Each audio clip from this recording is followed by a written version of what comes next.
Serebral palsi, serebral iflic döldə ya da körpənin həyatının ilk aylarında beyindəki lezyon və ya zədələnmənin nəticəsində inkişaf edən xəstəlikdir. Təəssüf ki, heç kim bundan sığortalanmayıb. Reabilitasiya mərkəzlərində uşaq pasiyentlərin çoxu doğuşdan və ya bətindaxili problemlərdən qaynaqlanan serebral palsi diaqnozludur. Xəstəlik erkən diaqnoz və müdaxilə tələb edir.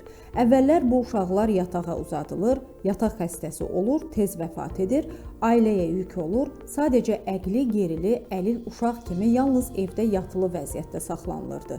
Lakin indi bu xəstəliyin müalicəsində xeyli dəyişikliklər və inkişaf var.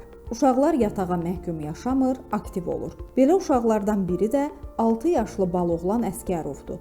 Onun hekayəsi çox valideynlərə ümid ola bilər. Doğulandan oturması yox idi, durması yox idi.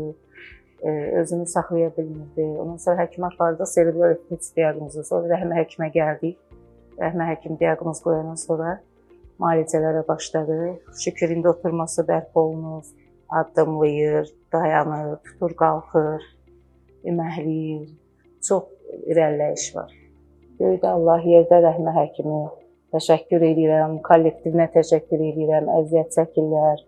Səbirlə, təmkinlə, bizim uşaqların bütün kaprizlərinə dözərək işlərini gözəl, mükəmməl yerinə yetirirlər.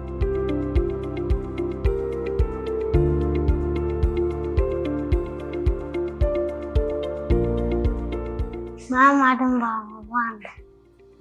Əsgərov Bağlıvan. Çox sağ olun, həkimlər.